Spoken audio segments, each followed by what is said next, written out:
இன்ஸ்டாகிராம்காரங்க வந்து உங்கள் ஐடி வந்து இப்போது ரிப்போர்ட் பண்ணியிருக்காங்க. ஸோ அண்டர் ரிவ்யூவில் இருக்குன்னு லாக் பண்ணிட்டாங்க. நான் வாய்ப்பு கொடுத்த அந்த ஸ்மால் என்டர்பிரினர்ஸுக்கு தான் சார் பிரச்சனை. எனக்கு பிரச்சனை இல்லை, அவங்களுக்கு பிரச்சனை. அந்த பிரச்சனை கூட வாங்கம்மா பேசி தீர்த்துக்கலாம்னு சொல்ற கேட்க மாட்டாங்களே சார். ஓகே. ஸோ அப்படி 63 பேர்னா 63 பேரையும் வந்து எனக்கு வீடியோ போட சொல்லுங்க சார். இவங்க ஏமாத்திட்டாங்கன்னு நான் நம்புறேன். ரெண்டாவது, மண்டபத்தில் தண்ணி இல்லைன்னு சொல்றாங்களே, அதுக்கான வீடியோ ப்ரூஃப் நான் காட்டுறேன். என் பொண்ணு மேலே ஒரு தப்பான ஒரு பை போட்டிருக்காங்கல்ல, அது என்னால் ஏற்றுக்கவே முடியல. நான் வந்து அன்றைக்கி 5 நாளாக நான் சரியாக தூங்கவே இல்லை சார். நாங்கள் யாரையும் ஏமாற்ற மாட்டோம், பொய் சொல்ல மாட்டோம், நேர்மை தான் சார் நாங்கள் உழைக்கிறோம். ஆனால் வள்ளூர் கோட்டத்தில் அடுத்த வாட்டி நீ பிச்சு தாண்டி எடுக்கணும். பிச்சு எடுத்து தப்பா சார்? சைக்காட்ரிக்ஸ் என்ன சொன்னாங்கன்னா, நீங்கள் ஒரு குழந்தை மாதிரி இருக்கீங்க, எல்லாரையும் நம்பிட்டீங்க, அவங்க இன்னைக்கு உன்னை எதிராக ஆனதால உங்களால் அதை ஏற்றுக்க முடியல. இவங்க என்ன வேணால் தப்பு இருக்கட்டும் சார், என் மேலே தப்பு இருந்தால் அந்த 63 பெண்கள்கிட்டையுமே நான் சாரி கேட்டுக்கிறேன்.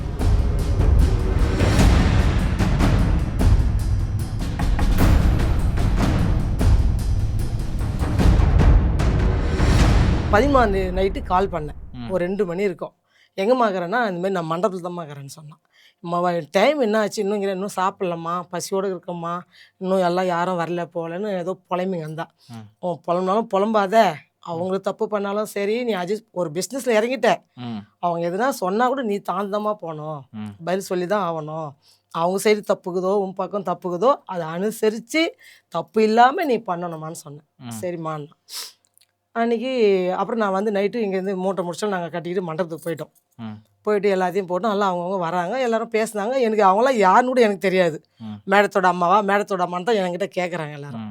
நான் இந்த மாதிரி அறந்தாங்கிலேருந்து வந்திருக்கேன், சேலத்துலேருந்து வந்திருக்கேன். அவங்க ஒரு ஊராக சொன்னாங்க. நாங்கள் வீட்டுக்கு வந்தோம்மா, அவங்க வீட்டுக்கு நீங்கள் எங்கேம்மா போனீங்கன்னு என்னை கேட்டாங்க. அவங்க வந்து எங்கள் வீட்டில் வந்து சாப்பிட்ருக்காங்க, டீ சாப்பிட்ருக்காங்க, அங்கேயே உட்காந்துருக்காங்க ஒரு நாள் ஃபுல்லாக. பீச்சில் போய் ஃபோட்டோ எடுத்துருக்காங்க, எங்கள் தெருவில் இருக்கிற கோவிலில் போய் ஃபோட்டோ எடுத்துருக்காங்க. இதெல்லாம் எடுத்து போட்டுன்னுக்குறாங்க. நான் பார்க்குறேன், நான் அந்த வீடியோ, என் பொண்ணோட வீடியோ மட்டும் நான் பார்ப்பேன். என்ன நம்ம ஊர் கோயில் வருது, பீச்செலாம் வருது, இவங்களாம் என்ன பண்ணா எல்லாரும் இங்கே வந்துட்டாங்கம்மா நம்ம வீட்டுக்கு, இங்கே தாம்மா இருக்காங்க. நான் அப்போ கேட்டேன், சாப்பாடு கொடுத்தியாம்மா, அவங்களுக்கு டீலாம் கொடுத்தியாம்மா? நான் எல்லோரும் கொடுத்தம்மான்னாங்க. சரி, இந்த காலத்தில் கூட பிறந்த அக்கா தங்கச்சிங்க கூட சேர்க்க மாட்டாங்க சென்னையில். இவ்வளோ பெரிய சேர்த்து வச்சு என் பொண்ணு வீட்டில் வந்து டீ கொடுத்துருக்கா, அவங்க தங்க வச்சுருக்கா, அவங்க எல்லாரையும் ஃபோட்டோ எடுத்து அவளோட பேஜில் போட்டிருக்கா. இந்த 1 மாதமாக நல்லா தானே சார் இருந்தாங்க. அன்றைக்கி நைட்டும் சனிக்கிழமை 14ஆம் தேதி. அப்போ நான் என்ன பண்ணேன், ஒரு 3 பேர் வந்தாங்க. என் மனசில் பட்டது சொன்னேன் நான். அம்மா, என் பொண்ணு தப்பு பண்ணாலும் நீங்கள் தப்பு பண்ணாலும் பெருசாக கொண்டு போகாதீங்க. நீங்கள் எல்லாம் வாழ்க்கையில் ஒற்றுமையாக இருந்து ஒன்றா இருந்து ஒரு பிஸ்னஸ் பண்ணுங்கம்மா, பிரச்சனை மட்டும் கொண்டு வராதிங்கம்மான்னு அவங்ககிட்டயே நான் சொன்னேன். ஆனால் வாழ்க்கையில் நேர்மையாக இருக்கணும், ஏமாற்றக்கூடாது, பொய் சொல்லக்கூடாது, தப்பாக பேசக்கூடாது, நேர்மை இருந்தால் என்றைக்கும் வாழ்க்கையில் வாழ முடியுமான்னு சொன்னேன். சரி ஆண்டின்னு நாங்கள் எல்லாருமே சொன்னாங்க என்கிட்ட. சனிக்கிழமை ஃபுல்லாக இந்த சேலை பற்றி எங்களுக்கு எதுவுமே தெரியாது. இதே விவசாயம் பண்ண விட்டு பாருங்க, நான் பண்ணுவேன். அதெல்லாம் எனக்கு ரொம்ப டேலண்ட், நான் பண்ணுவேன். சின்ன வயசுல எனக்கு தெரியும். இப்போ நாங்கள் இங்கே பிஸ்னஸும் பண்ணிகிட்ருக்கோம். இந்த வேலையும் பார்ப்பேன், நான் அந்த வேலையும் பார்ப்பேன், எல்லாமே நான் பார்ப்பேன். ஆனால் ஏமாற்றத்தில் மட்டும் எங்களுக்கு பிடிக்காது சார். என் பசங்களை நான் கரெக்டாக வளர்த்துருக்கேன். ஆனால் நான் இங்கெல்லாம் நான் வரமாட்டேன். என் பொண்ணு மேலே ஒரு தப்பான ஒரு பை போட்டிருக்காங்கல்ல, அது என்னால் ஏற்றுக்கவே முடியல. நான் வந்து அன்றைக்கி 5 நாளாக நான் சரியாக தூங்கவே இல்லை சார் நான். ஏன்னா என் பொண்ணு வந்து எங்களுக்காக பாடுபட மாட்டான். ஒரு ரோட்டில் போகிறவங்கள கூட அவன் மேலே அன்பு காட்டுவாள். ஏன்னா அவ்வளோ பெரிய பொண்ணு. அங்கே வந்தவங்க அந்த சனிக்கிழமையெல்லாம் என்னை கேட்குறாங்க, உங்கள் பொண்ணை பார்க்க தான் வந்தோம், நாங்கள் மைதிலி பார்க்க தான் வந்தோம், எங்கேன்னு கேட்குறாங்க. அவள் ஆளே கிடையாது. எனக்கும் அன்றைக்கி தொண்டை கட்டிடுச்சு. எங்கள் மகனை இவ்வளோ தேடின்னு தான் இருக்கிறேன். அந்த அந்த கடையாண்டியும் அந்த கடையாண்டியும் அந்த கடையாண்டியமாக தான் நிற்கிறான். கேட்டாக்கா அவங்க நல்லா இருக்கணும், அவங்க ஊர் விட்டு ஊர் வந்திருக்காங்க, அவங்க சந்தோஷமாக போனோம்மா, நம்மளது சேல்ஸ் ஆனோட பரவாயில்லம்மா, நம்ம எப்போனா ஒன்று பண்ணிக்கலாமா, இருமான்னு தான் சொல்லி அனுப்புகிறாங்க என்கிட்ட. அதுக்கப்புறம் எனக்கு ஒரு டயர்டாகிடுச்சு. நான் பான்னு ஒரு பக்கமாக வந்து உட்காந்துட்டேன். வந்தவங்க அத்தனை பேர் என்கிட்ட கை கொடுத்தாங்க. பொண்ணுன்னு ஒன்று பிறந்தா அந்த மாதிரி ஒரு பொண்ணு பிறக்கணும், அவள் நல்லா எல்லாம் பண்ணியிருக்கா, நல்லா செஞ்சுருக்கா, கை கொடுமான்னு என்கிட்ட கை கொடுத்தாங்க. ஒரு அம்மா வந்து அவங்க யாருன்னு தெரியாது, அவங்க என்ன பிஸ்னஸ் பண்ணுறான்னு கூட எனக்கு தெரியாது. இப்போ தான் நான் கோயிலுக்கு போயிட்டு வந்தேன், நான் எதிர்பார்க்காத அளவுக்கு எனக்கு சேல்ஸ் ஆயிடுச்சுமா, நல்லாவே இருக்குது அப்படின்னு சொல்லி என்கிட்ட கை கொடுத்தாங்க. எல்லாரும் கை கொடுத்தாங்க, எல்லாரும் சந்தோஷமாக பண்ணாங்க. ஆனால் ஒருத்தர் வந்து ஏசின்னும் போது ஏதோ வந்து கேட்டுன்னு இருந்தாங்க. ஆனால் எனக்கு கூட பாருங்கள், அந்த ஏசின்னு சொல்லும் போது அப்போ தான் இப்போ ஏசி போடணும் கூட எனக்கும் தோணவே இல்லை. ஒரு என்னை விட வயசில் அதிகம் தான் அவங்க பெரியவங்க, ஒரு அம்மாவும் அப்பா வந்தாங்க. ம் அங்கே வந்து இங்கே இது ஏஜென்ட் யாருமான்னு கேட்டாங்க. ஏன் சார் எங்கள் பொண்ணு தான் சார்ன்னு. அவங்கள நான் பார்க்கணுன்னாங்க. இருங்க அதோ அந்த அண்ணாண்ட லைனில் இருக்கா, நான் போய் கூப்பிட்டு வந்தேன். ம் மாமா உன்னை ஒரு அம்மா அப்பா பார்க்க வந்திருக்காங்க, எனக்கு யாருன்னு தெரியல, வாமான்னு போய் கூப்பிட்டு வந்தேன்.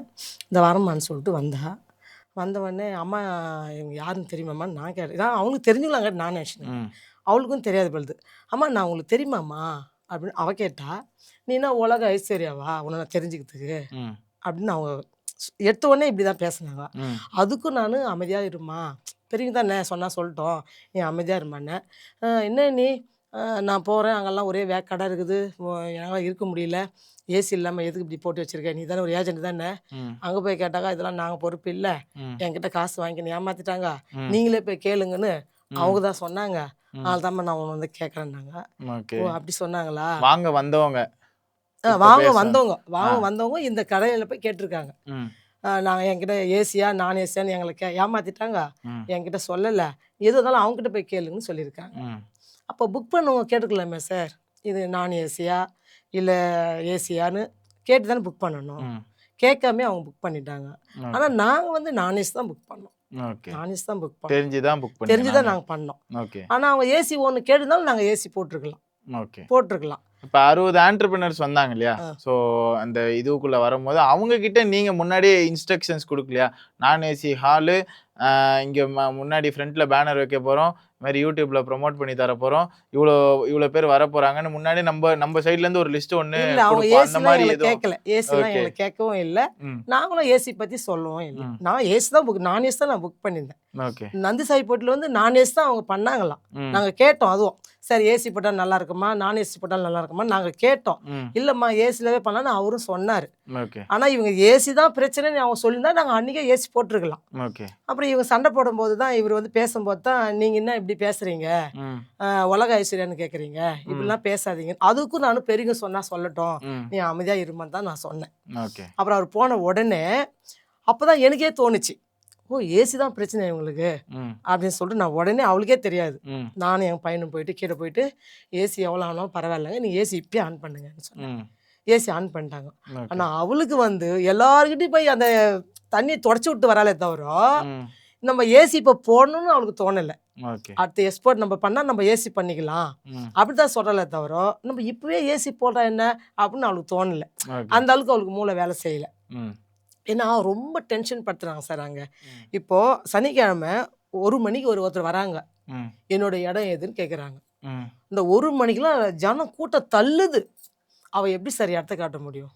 மதியானம். மதியம் ம் அவங்களோட இடத்த இன்னொருத்தர் பிடிச்சின்னுக்குறாங்க, ஃப்ரீயாக தான் இருக்குது ம் அப்படின்னு பிடிச்சின்னுக்குறாங்க. அவளால் பதில் சொல்ல முடியல. 1 மணிக்கு வந்தால் எப்படி சார் வியாபாரம் பண்ண முடியும்? கரெக்ட். இவள் 1 மாசமா அவள் அதுக்காக சுற்றிட்டு இருக்கா. ம் ஐயோ 60 பேர் வராங்களே, 63 பேர் வராங்களே, அவங்க நான் எப்படி பண்ணணும், எப்படி செய்யணும், அவங்க நம்மளை நம்பி வராங்களே, அவங்க சந்தோஷமாக பண்ணணும், அவங்களுக்காக ஓடிட்டே இருக்கா. ஒரே ஒரு சேலை கூட வைக்கல சார் என்கிட்ட 1 மாசமா, ம் விற்கவே இல்லை. அவள் அவங்களுக்காகவே பாடுபட்டுன்னு இருந்தா. அப்படிலாம் பண்ணி அப்புறம் இன்னொன்று தண்ணியே இல்லைன்னு சொன்னாங்க பார்த்தீங்களா, ம் அது ரொம்ப எனக்கு வலிக்குது சார் உண்மையாக. ம் நான் வந்து இப்போது ஒரு 10 ரூபா சம்பாரிச்சுனா கூட ஒரு 2 ரூபாய் யாருக்குன்னா கொடுக்கணும் தான் நான் ஆசைப்படுவேன். ம் இல்லாத படல் தான் நான் கொடுப்பேன், அதுக்காக இருக்க படலாம் நான் கொடுக்க மாட்டேன்.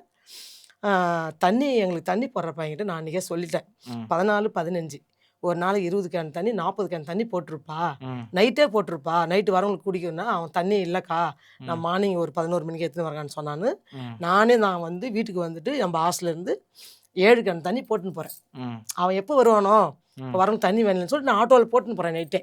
ம் போட்டுன்னு போயிட்டு நீ கூட பாருங்கள் அந்த ஆடியோவில் 2 கேன் வச்சு 2 கேன் போட்டு 2 டம்ளர் வச்சுருக்கோம், ம் குழந்தைங்களுக்கு பிடிச்சி குடிக்கிற மாதிரி வச்சுருக்கோம், லைனாக தண்ணி அடிக்க வச்சுருக்கோம். ம் அது இல்லாமல் எங்கள் தோட்டத்துலேருந்து இளநீர் ஆற்றுன்னு வந்தேன் நான், ம் எடுத்துன்னு வந்து அங்கே ஒரு பக்கம் கொட்டி வச்சுருந்தேன். ம் ஸோ காசு கொடுக்குறவங்க கொடுத்தாங்க, இல்லாதவங்க கொடுக்காதவங்க ஸோ ஃப்ரீயாக கூட குடித்தாங்க இளநீர். அதுவும் பண்ணோம். கத்திரிக்காய், தக்காளி, மிளகாய், சொரக்காய், வெண்டைக்காய், பீர்க்கங்காய், பச்சை மிளகாய் எல்லாமே அவ்வளோ எடுத்து நாங்கள் மேடையில் கொட்டி வச்சுருக்கோம். ம் அடுத்து எக்ஸ்போர்ட்டுக்காக இப்போது நீ தக்காளி வந்து 5 ரூபா தான் எடுக்கிறாங்க கிலோ. உண்மையாக சொல்கிறேன், நான் செலவு பண்ண கூட எடுப்பேனா எடுக்க மாட்டேனான்னு எனக்கு தெரியல. நாங்கள் ஒரு 8 ஏக்கரா போட்டிருக்கோம், எல்லாமே தோட்டப்பயிர் தான். அடுத்து எக்ஸ்போர்ட்டில் இந்த தோட்டப்பயிர் பண்ணணும் தான் இப்போ யூனிஸ் போட்டிங்கன்னு வச்சுருக்கேன்ல, ம் யூனிஸ் தோட்டத்து காய்கறின்னு போட்டோம். ம் அடுத்து எக்ஸ்போர்ட் பண்ணலாம். ம். ஸோ அவங்களால கொடுக்க முடியாதவங்ககிட்ட நம்மள கூட நேராக போய் வாங்கிட்டு வந்து ஒரு எக்ஸ்போர்ட் மாதிரி பண்ணலாம். கஸ்டமர் வந்து நம்மக்கிட்ட கொஞ்சம் கம்மி ரேட்டில் வாங்கட்டும். இப்போ கடைக்காரங்கிட்ட போய் வாங்குறாங்க. இப்போ எங்கள் கடையில் போயிட்டு 4 கிலோ கத்திரிக்காய் எவ்வளோன்னு கேட்குறேன். 25 ரூபான்றாங்க 4 கிலோ கத்திரிக்காய். ஆனால் நாங்கள் கிலோவே 25 ரூபாய்க்கு கொடுக்கலாம். ஓகே. அப்படி எக்ஸ்போர்ட் பண்ணலான்றதுக்கு அவளுக்கு ஒரு எல்லாமே பண்ணுறது நம்ம பண்ணக்கூடாது இல்லையா? நம்ம தனியாக புதுசாக ஏதாவது பண்ணலான்னு அவளுக்கு எல்லாமே. அவள் இன்ஜினியரிங் முடிச்சிருக்கா, MBA முடிச்சிருக்கா, SRM காலேஜ் தான் படிக்க வச்சேன் சார். நான் கஷ்டப்பட்டு தான் படிக்க வச்சுருக்கேன். ஆனால் நாங்கள் யாரையும் ஏமாற்ற மாட்டோம், பொய் சொல்ல மாட்டோம், நேர்மையாக தான் சார் நாங்கள் உழைக்கிறோம். ஆனால் வள்ளூர் கோட்டத்தில் அடுத்த வாடி நீ பிச்சு தாண்டி எடுக்கணும். பிச்சை எடுத்து தப்பா சார்? நான் கேட்குறேன். பிச்சை எடுத்துடலாம், அதுக்காக திருடக்கூடாது இல்லை, ஏமாற்றக்கூடாது இல்லை. நீ அடுத்த வாடி நீ இந்த வாடி சம்பாரிச்சிட்ட எங்களை ஏமாற்றி 63 பேர் நீ ஏமாற்றிட்ட, அடுத்த மாதம் நீ பிச்சை தான் எடுக்கணும்னு போட்டிருக்கோம். அது என்னால் ஏற்றுக்கவே முடியல சார். எனக்கு அவ்வளோ கஷ்டமாக இருக்குது. இன்றைக்கி போனால் கூட எங்கள் ஊரில் நான் 10 பேருக்கு கூப்பிட்டு சாப்பாடு செஞ்சு போடுவேன், ஒரு ஆள் வச்சு கொடுத்துட்டு தான் வருவேன் நான். எங்கள் மேலே யாரும் அன்பாக்குறாங்களோ அவங்க நான் கொடுத்துன்னு தான் இருக்கேன், எல்லாம் பண்ணுறேன். அவன் மேலே தேவையில்லாமல் பை சொல்கிறாங்க, திருட்டு பட்டம் கட்டுறாங்க. அது என்னால் நீங்கள் சொல்லுங்கள் சார், ஒரு அம்மாவாக இருந்தால் என்னால் ஏற்றுக்க முடியுமா? ஒரு அம்மாவில் ஏற்றுக்க முடியுமா? ஒரு பொண்ணு என்ன பண்ணுறா ஏது செய்யறான்னு அம்மாவுக்கு தான் தெரியும். அவள் எப்படி என்னால் ஏற்றுக்க முடியும்? என் பொண்ணு அவங்க எல்லாரும் நல்லா இருக்குன்னு நினச்சி தான் சார் பண்ணா. சில வார்த்தை கூட அதாவது அவள் பேசுறது கூட கொஞ்சம் பேசுறது வந்து ரூடாகிற மாதிரி தான் தெரியும். என் பொண்ணை பற்றி எனக்கு தான் தெரியும். ஆனால் அது ரூடு கிடையாது, அவளோட பேச்சு அப்படி தான். ஓகே. இந்த எக்ஸ்போ 2 நாள் முடிஞ்சதுக்கு அப்புறம் வந்து அவங்க வந்து ஃபோன் எடுக்கல அப்படின்ற மாதிரி அலிகேஷன்ஸ் வீட்டாண்ட யாராவது தேடி வந்து வந்தாங்க சார், வீட்டுக்கு வந்தாங்க. நீ வந்து கவலைப்படாதம்மா, நாங்கள் இருக்கோம். ஏன்னா நான் உன்னை பற்றி பேசலான்னு பார்த்தாக்கா எங்களுக்கு பயமாக இருக்குது. என்ன இந்த ஐடி தூக்கிடுவோன்னு சொல்லி எங்களுக்கு பயமாக இருக்குது. நாங்கள் உங்களுக்கு பின்னாடி நாங்கள் இருக்கோம் அப்படின்னு வந்து ஆறுதல் சொல்லிட்டு போனாங்க. கோவிலுக்குலாம் போயிட்டு வந்து திருநீர் கொடுத்துட்டு போனாங்க. என் பொண்ணுக்கு பாசமாக பேசிட்டு போனாங்க சார். ஆனால் அவங்க எல்லாரும் இருக்காங்க. என் பொண்ணுக்கு அந்த 63 பேரில் எல்லாரும் கெட்டவங்க நான் சொல்ல முடியாது சார். எல்லாம் நல்லவங்க தான். இவங்க தான் யாரோ தேவையில்லாமல் ஒருத்தர் ஒன்று கிடக்கு ஒன்று சொல்லி தேவையில்லாமல் போட்டு என் பொண்ணு பேரை கெடுக்கலான்னு பார்க்குறாங்க, வேறு ஒன்றும் கிடையாது. அவள் இன்றைக்கும் வாழ்க்கையில் எல்லாருக்கும் நல்லது செய்யணும், நம்மளால் முடிஞ்சது ஏதாவது ஒன்று பண்ணணும், செய்யணும். ஆனால் இது வரைக்கும் அவள் எங்கள் பொண்ணு அவள் என்ன பண்ணுறா ஏது பண்ணுறா எங்களுக்கு என்ன நான் அதான் எதிர்பார்க்கவே இல்லை சார். கடவுள் புண்ணியத்தில் எங்கள் மாமனார் மிலிட்ரிக்கார் தான். அவருக்கு தேவையானது எல்லாமே பேரனை பேத்தி பிள்ளைங்களுக்கு எல்லாமே சம்பாரிச்சு வச்சுருக்காரு. அதை வச்சு அவங்க வாழ்ந்துட்டு போகலாம். அதில் அவள் இப்போது விவசாயம்லாம் வந்து எப்படி சார் விவசாயம் பிழைக்க முடியும்? அவங்க எப்படி சாப்பிட முடியும்? ஏதாவது ஒன்று பண்ணணும் இல்லை, எல்லாமே நஷ்டமாக தான் ஆகுது. அவள் ஏதாவது இன்னும் வேறு மாதிரி பண்ணணும், இந்த விவசாயத்தை விடக்கூடாது, நம்ம ஏதாவது பண்ணணும், அவங்களுக்கும் வேலை கொடுக்கணும், அங்கேருந்து காய்கறி எடுத்துன்னு வந்து நம்மளே மக்களுக்கு கொஞ்சம் கம்மி ப்ரைஸில் கொடுக்கணுன்னு தான் அவள் ஆசை. மற்றபடியே ஏமாத்துன்ற எண்ணம்லாம் கிடையாது சார் அவளுக்கு. ஓகே. ஸோ இப்போ விமர்சனமாக வச்சுருக்காங்க இல்லையா சமூக வலைதளத்தில் உங்கள் மகள் மீது, ஸோ அவங்களுக்கு என்ன சொல்ல விரும்புகிறீங்க? அவங்க சொன்னால் சொல்லிட்டு போட்டோமா, இந்த காலில் வாங்கி இந்த காலில் விட்டுட்டு போயிடு, கடவுள்னு ஒருத்தர் இருக்கார், நம்ம கூட எப்போவுமே துணையாக இருப்பார், நம்ம நல்லது நினச்சா நல்லதே நடக்கும் சார். இப்போ கூட அவங்க ஒரு வீடியோ போடுறாங்கம்மா எனக்கு கஷ்டமாக இருக்குதுமான்னு சொல்லி அழுகுறா. அவங்க போட்டுனே நீ அமைதியாக இருக்குமா தான் சொல்கிறேன். ஓகே. அவங்களுக்குலாம் நீ ஒரு விளக்கம் சொல்ல வேண்டாம், அவங்க மக்கள் புரிஞ்சுக்குவாங்க. அங்கே அவ்வளோ பேர் வந்தாங்கல்ல, என் பொண்ணை பார்க்க நிறைய பேர் வந்தாங்க. ஆனால் அவங்க யாரும் என் பொண்ணை பார்க்கவே இல்லை. 14, 15 2 நாளும் அவங்களுக்காக உழைச்சிட்டு இருந்தா. 7 மணிக்கு மேலே தான் என்னை எல்லாம் கேட்குறாங்க, மைதிலி உங்கள் மைதிலி எங்கள் மைதிலி என்னை கேட்குறாங்க, மைதிலி என்ன மைதிலி எதுக்கு நீ அப்போ அவங்களுக்கு சேவை செய்யற நீ எதுக்கு வந்து இந்த சால்வ் போட்டேன்னு கூட கேட்டேன். வந்து விருப்பப்பட்டது எடுத்தால் எடுக்கட்டுமா, எல்லாம் போட்டோமா, நான் மக்களுக்காக தான் நான் பார்ப்பேன் அப்படின்னு சொன்னான். சரி, அவங்களுக்காக ஒரு 10 நிமிஷம் அவளோட பிறந்த நாள் சார். இன்னும் நான் மறந்துட்டேன், அவளுக்கு ஒரு பிறந்த நாள் அவ்வளோ பேருக்கு 1 மாதமாக உழைச்சால என் பொண்ணுக்கு ஒரு கேக்கு வாங்கி யாரும் அவங்க வெட்டல சார். நானாக தான் நம்ம பொண்ணுக்கு நீ பிறந்த நாளாச்சுன்னு சொல்லிட்டு நானாக கேட்க என் பையனை வாங்க சொல்லி நாங்களாக தான் சார் பண்ணோம். அதுக்காக நாங்கள் அவங்க வந்து பிறந்த நாளாக நாங்கள் கொண்டாடலை. நாங்கள் அது அந்த எண்ணமே எனக்கு இல்லை. என்னோட பிறந்த நாள் அதுவும் நாங்கள் ஒரு எக்ஸ்போர்ட் போடணும், அதை நம்பி எல்லாரும் வந்து சந்தோஷமாக பண்ணணும் அப்படின்னு தான் ஆசைப்பட்டாலே தவிர நாங்கள் அங்கே வந்து கேக்கு வெட்டி இதை என் பொண்ணுக்காக என்ன ஒரு டான்ஸ் போட்டிருப்பாங்களா இல்லை ஒரு கேக்கு வாங்கி வெட்டினாலும் என் பொண்ணுக்காக பண்ணலை. சத்யான்றாங்க பார்த்தியா, அவங்களுக்காக தான் அங்கே டான்ஸ் போட்டாங்க, அவங்களுக்கு தான் அங்கே கொண்டாடினாங்க, என் பொண்ணுக்காக யாரும் கொண்டாடல. நாங்கள் தான் பண்ணோம், நானும் என் பையன் தான் பண்ணோம், என் பொண்ணுக்காக வரல. ஆனால் எல்லாம் நான் குறை சொல்ல விரும்பல சார், குறை சொல்கிறவங்க சொல்லிகிட்டே போட்டோம், நம்ம இந்த காலில் வாங்கி இந்த காலை விட்டுட்டு தான் போகணும். அதெல்லாம் நம்ம கேட்டோம்னு வச்சுக்க ஓகே. வாழ்க்கையில் இந்த மாதிரி நிறைய பேர் வீடியோ போடுறாங்க, பேசுறாங்க. இதனால இவங்க வந்து ஹாஸ்பிட்டல்ல பாதிப்புல ஆமாம் வந்து சார். உள்ளாயிருந்தாங்க அப்படின்ற மாதிரி சொல்றாங்க. ஸோ அது எந்த சார் அளவுல நான் வந்து 3 மணிக்கு அங்கே நம்மளது தக்காளி அறுத்துருந்தாங்க. ஓகே. தக்காளி ஆளுங்களாம் அமுச்சிட்டோம், தக்காளி அறுக்குறாங்க.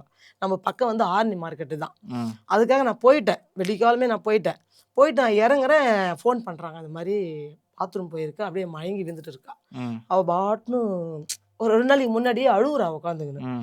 அப்போது அவள் தாப்பால் போட்டு உட்காந்து அழுதுனுக்குறா. நான் இந்த ரூமில் போயிட்டு அந்த பக்கத்து வந்து என்னம்மான்னு கேட்டால், நான் எல்லாருக்கும் நல்லது தான் செஞ்சேன், இந்த மாதிரி என்னை திருட்டு பட்டம் கட்டிட்டாங்க, என்னால் ஏற்றுக்க முடியலமான்னு ஒவ்வொன்று அழுகுறா.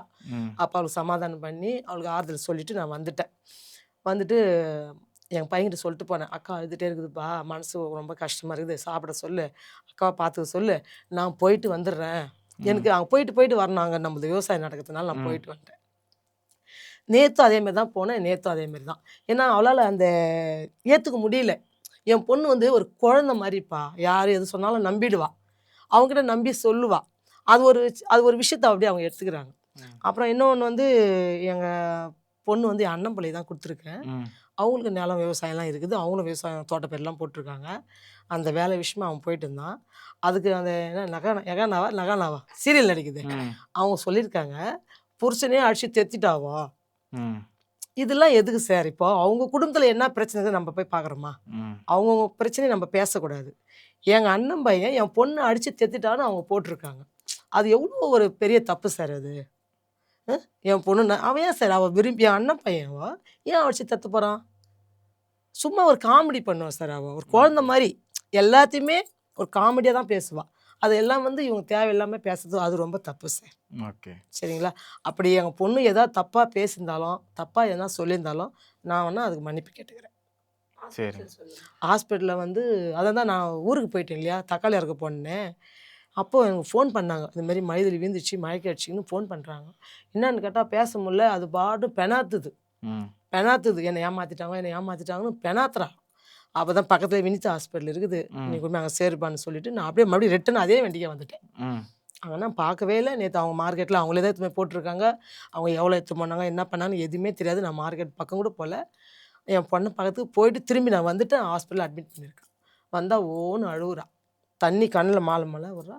அதில் டாக்டர் வந்து மென்டலி டாக்டர், அவங்க வந்து உன் பொண்ணு வந்து ரொம்ப மன உளைச்சல் ஆகிட்டாமா, பார்த்துங்க, தேவையில்லாத வீடியோலாம் அவகிட்ட காட்டாதீங்க, கொடுக்காதீங்க, ஃபோனு அவகிட்ட கொடுக்காதீங்க, ரிலாக்ஸாக இருக்கட்டும், எந்த ஒரு இதுவும் அவங்ககிட்ட நெகட்டிவாக விஷயத்த சொல்லாதீங்க அப்படின்னு டாக்டர் சொன்னாங்க. நேற்று வெடிகாலிலேருந்து நைட்டு இன்றைக்கி உள்ள ஹாஸ்பிட்டல் தான் இருந்தோம். ஓகே. அவள் இப்போ வந்து ஒரு குழந்தை மாதிரி சார் பயப்படுறா. அவள் ஒரு தைரியமான பொண்ணு, இப்போ அவளுக்கு பயமாக இருக்குது. அவளுக்கு ஐயோ என்ன பண்ணாங்களோ ஏது பண்ணாங்களோ அப்படியே பயப்படுறா. இப்போ நான் தான் சார் அவள் கூட வந்தேன். நான் எனக்கு இதெல்லாம் ஒரு இன்ட்ரெஸ்ட் இல்லை, ஆனால் அவளுக்காக நான் வந்து இப்போ பேசுகிறேன். ஓகேம்மா. ஸோ இன்னும் நிறைய விஷயங்களை உங்கள் பொண்ணுக்கிட்டே அவங்ககிட்டே கேளுங்க சார். சரிங்களா? இவ்வளோ நேரம் வந்து உள்ள என்ன நடந்தது, உள்ள என்னவா இருந்தது அப்படின்னு உங்கள் அம்மா கொஞ்சம் ஷேர் பண்ணியிருந்தாங்க. நீங்கள் ஹாஸ்பிட்டல் போய் இருந்த விஷயங்களும் நிறைய சொல்லியிருந்தாங்க. ஸோ இது தொடர்ந்து பார்க்கும்போது வெளியே இருந்து நிறைய நபர்கள் வந்து வீடியோ போடுறது. ஸோ ஒரு திருநங்கை இவங்க கூட போட்டிருந்தாங்க. ஸோ சமீபத்தில் பார்த்துருந்தோம். இது கொடுத்துருக்காங்களே மேடம், நீங்க என்ன பண்ணிக்கிட்டு இருக்கீங்க, வீட்டுல என்ன பண்ணிட்டு இருக்கீங்க, நீங்க ஏன் நேத்து சம்பாரிச்ச பணத்தை எடுத்து வைக்கிறதுக்கு மூட்டை கட்டிட்டு இருக்கிறியா, அந்த மூட்டையை தூக்கி பரன் மேல போடுறதுக்காக உட்காந்து வீட்டுல பணத்தை எண்ணிட்டு இருக்கிறியா, ஒழுக்கமா பேசி பழகு. இந்த மாதிரி ஒரு வீடியோ 10 பேர் போட்டிருக்காங்க. இந்த அக்கா வீடியோ நான் ஆல்ரெடி பார்த்துருக்கேன். ஆண்டி குமரிங்களா என்னடி பண்றீங்க அப்படின்னு பேசும்போது நான் கூட என்னடி இந்த மனோரமா மாதிரி நிறைய ரீக்ரியேஷன்ஸ் எல்லாம் பண்ணதால அந்த காலத்துல ஸ்லாங் எப்படி இருக்குமோ அது எனக்கு நிறைய வந்துடுச்சு சார். நான் இந்த காலத்து பொண்ணு மாதிரியே பேச மாட்டேன். டி வாடி போடி அந்த மாதிரி வரும். அடியே கோணக்கால் சரிக்கி என்ன நீ மட்டும் எனக்கு மருமகளா வாச்சனா அந்த மாதிரி தானே வரும். அதே மாதிரி இவங்க பண்ணதை பத்தி நான் சிரிச்சிருக்கேன். அக்கா வந்து என்னை பத்தி தவறான நியூஸ் தெரிஞ்சுக்கிட்டு என்கிட்ட விசாரிக்காம ஒரு வீடியோ போட்டாங்க. அப்ப நான் சொன்னேன், அக்கா அந்த வீடியோ போறதுக்கு முன்னாடி என்கிட்ட ஒரு வார்த்தை கேட்டு போட்டிருக்கலாம்ல, ஏன்க்கா போட்டு உங்க டைமை வேஸ்ட் பண்றீங்க, அப்படி தெரியலன்னா அப்பா கிட்டயோ அம்மா கிட்டயோ ஆக்சுவலி அவங்க திருநங்கை அப்படின்றதையே நான் பார்க்கல, ஒரு அக்காவா பார்த்தேன் நான் அவங்கள. அப்ப தெரியலன்னா உங்க அப்பா கிட்டயும் அம்மா கிட்டயும் கேட்டு போடுங்கக்கா, அதுவும் தெரியலையே என்கிட்ட வாங்கக்கா, நான் கிளாஸ் எடுக்கிறேன்னு சொன்னேன். உடனே எங்க அம்மா அப்பா பத்தி பேசுறியாடி நீ அப்படின்னு பதிலடி இன்னொரு வீடியோ போட்டாங்க. அந்த நேரத்துல என்ன பண்ணிட்டேன், ஒரு மாதிரி ட்ரிகர் ஏத்துன உடனே ஒரு விஷயம் நடந்தா நம்ம ரெஸ்பான்ஸ் பண்ணணும், ரியாக்ட் பண்ணக்கூடாது. நான் ரியாக்ட் பண்ணிட்டேன். ஒரு வார்த்தை சொல்லியிருந்தேன், அதுக்கு நான் இப்போவும் சாரி சொல்லிக்கிறேன். அக்கா, இது நிறைய இன்டர்வியூலையும் நான் சொல்லிட்டு தான் இருக்கேன், உங்கள் நம்பர் இருந்தால் கால் பண்ணி நான் சொல்லுவேன். அந்த மாதிரி வார்த்தை நான் சொல்லியிருக்க கூடாது, ஏன்னா உங்களை நான் கடவுளாக பார்க்குறேன். நான் அந்த வார்த்தை சொன்னதுக்கு ரொம்ப சாரிக்கா. எங்கள் வீட்டுக்கு வாங்க, எங்கிட்ட பழகுங்க, அப்போ தான் நான் யாருன்னு உங்களுக்கு தெரியும். இதை நான் சொல்லி ஆகணும்னு தோணுச்சு. ஓகே. ஸோ இதை தொடர்ந்து என்னன்னா, இப்போ ஹாஸ்பிட்டலில் அட்மிட் ஆன இது எதனால் நடந்தது, இது யாரால் நடந்தது? இப்போது கேரளாவில் வந்து ஒரு இன்சிடென்ட் நடந்தது சார். ஒரு அண்ணா ஒரு பொண்ணு எல்லாரும் பஸ்ஸில் போயிட்டுருக்காங்க. அப்போ ஒரு பொண்ணு தானாக வாண்டடாகவே உரசுற மாதிரி ஒரு வீடியோ எடுத்து போட்டாங்க. அது பயங்கர வைரல் ஆகிடுச்சு. அப்போ அவருக்கு வந்து அது ஒரு மான பிரச்சனை. நான் அதை பண்ணலை அப்படின்னு அவரால் ப்ரூஃப் பண்ண முடியாமல் சூசைட் பண்ணிக்கிட்டாரு. அப்புறம் தான் தெரியுது, ஒரு பெண் தவறான ஒரு விஷயத்த புறப்பி அது உண்மைன்னு நம்பி எல்லாரும் அவங்க கேட்டிருப்பாங்க, என்னடா பண்ணியோ என்னமா பிள்ளைய பற்றி வச்சுருக்காங்க எல்லாரும் கேட்டிருப்பாங்க. அந்த அவமானம் தாங்க முடியாமல் தான் அவர் இறந்துட்டாரு. அவர் ஒரு ஆண் நினைச்சிருந்தா ப்ரூஃப் பண்ணியிருக்கலாம். அதே மாதிரி தான் ஒரு குழந்தை ஒரு 10 வயசு குழந்தை ஒருத்தர் கூப்பிட்றாங்கன்னு போயிட்டு அங்கே பண்ணிட்டாங்க அப்படின்னா அந்த குழந்தையோட மனநிலைமை எப்படி இருக்கும்? நம்ம நம்பி தானே போகணும். அந்த அங்கிள் ஐஸ்கிரீம் வாங்கி தரேன்னு கூப்பிட்டாரு தானே போகணும். இன்னைக்கு இப்படி பண்ணிட்டாரே, அந்த பாப்பாவுக்கு அது என்னன்னே தெரியல. அதே மாதிரி தான் இந்த 63 பேர் மட்டும் இல்லை சார். இப்போ எல்லாருமே நான் பார்க்கும் போதே நம்பி தான் பார்ப்பேன். நான் ஒரு குழந்தை மாதிரி உங்கள் எல்லாரையும் நம்புறேன். நீங்கள் என்னை ஏமாத்திடுறீங்க. ஏமாத்துறதுனால அது என்னை ரொம்ப அஃபெக்ட் பண்ணுது. சைக்காட்ரிக்ஸ் என்ன சொன்னாங்கன்னா, நீங்கள் ஒரு குழந்தை மாதிரி இருக்கீங்க, எல்லாரையும் நம்பிட்டீங்க, அவங்க இன்னைக்கு உன்னை எதிராக ஆனதால உங்களால் அதை ஏற்றுக்க முடியல. அதனால் நீங்கள் ஒரு வாரத்துக்கு ஃபேமிலியோட வெளியில் போங்க, ஃபோன் எடுக்காதீங்க, கமெண்ட் செக்ஷன் ஆஃப் பண்ணுங்க. ஏன்னா எனக்கு எந்த நெகட்டிவிட்டி வைஸும் பிடிக்காது சார். ஒன்லி பாசிட்டிவ் மட்டும் தான் நான் கொடுப்பேன். அப்படி நெகட்டிவ் வந்தாலுமே அதை பாசிட்டிவாக சேஞ்ச் பண்ண தான் நான் நினைப்பேன். ஸோ அதனால் ரிலாக்ஸாக இருங்க. நீங்கள் இதுக்கப்புறம் எதுவுமே இன்டர்வியூ கூட கொடுக்காதீங்கன்னாங்க. பட் இருந்தாலும் இன்றைக்கி எங்கள் அம்மா வந்து பேசணும்னு ஆசைப்பட்டதால தான் நான் இன்றைக்கி வந்தேன் சார். Okay ma'am. ஸோ இதுக்கப்புறம் இவங்க என்ன வேணால் தப்பு இருக்கட்டும் சார். என் மேலே தப்பு இருந்தால் அந்த 63 பெண்கள்கிட்டையுமே நான் சாரி கேட்டுக்கிறேன். அதாவது உண்மை வெல்லணும் அப்படின்றதுக்காக தான் இவ்வளோ ப்ரூஃப் போட்டுக்கிட்டே இருந்தேன். இதுக்கப்புறம் எனக்கு அடுத்தடுத்த வேலைகள் நிறைய இருக்குது. ஊரில் விவசாயம்லாம் போட்டு அதெல்லாம் சாகுபடி பண்ணணும். நாங்கள் இங்கே இருக்கோம், அம்மாவும் என் கூட இருக்காங்க. அதனால் பல வேலைகள் அப்படி நின்றுட்டுருக்கு. ஸோ இதுக்கப்புறம் என்னோடய பயணங்கள் தொடரும். கண்டிப்பாக நான் வெற்றியை நோக்கி போகிறேன். தயவு செய்து அடுத்தவங்கள பற்றி பின்னாடி பேசிக்கிட்டே இருந்தோன்னா வாழ்க்கையில் முன்னேற மாட்டோம். அப்படி என் மேலே தவறே இருந்தாலும் எங்கள் வீட்டுக்கு வாங்க, உட்காந்து பேசலாம். என்னால் நீங்கள் பாதிக்கப்பட்டிருக்கீங்கன்னு நினைக்கிறீங்களா? மார்ச் 1 சேம் அதே அரும்பாக்கம் மெட்ரோ ஸ்டேஷனில் இருக்கிற சௌபாகியா மாலில் நான் செலிப்ரேஷன் வச்சுருக்கேன். இந்த 63 பேருக்குமே நான் ஸ்டால் கொடுக்குறேன். ஸ்டால் செட்டப் போட மாட்டோம். நீங்களே ஒரு டேபிள் சேர் நீங்கள் அரேஞ்ச் பண்ணிக்கோங்க. கம்ப்ளீட்லி அது ஃப்ரீ. ஏன்னா இது கூட அம்மாவுக்கு பிடிக்கல தானேம்மா. எங்கள் அம்மாவுக்கு இது கூடமே விருப்பம் இல்லை. இருந்தாலும் நான் சொல்கிறேன், ஏன்னா வந்து எனக்காக பாசிட்டிவாக பேசணுங்க, வந்து ஸ்டால் போட்டுக்கோங்க தான் சொல்கிறேன். ஏன்னா நான் காசை வாங்கிட்டு தான் பண்ணேன்னு சொல்கிறாங்கல்ல. இந்த ஒரே ஒரு இது சொல்கிறேன் பாருங்கள். மார்ச் 1 நான் செலிப்ரேஷன் தான் பண்ணுறேன். என் மக்களுக்கு ஒரு விருந்து கொடுத்து அவங்களோட டைம் தான் ஸ்பெண்ட் பண்ண போகிறேன். 63 பேருமே ஸ்டால் போட்டுக்கோங்க தான் நான் சொல்கிறேன். அது கம்ப்ளீட்லி ஃப்ரீ. வரதும் வராதும் உங்களோட விருப்பம். நன்றி. Thank you so much.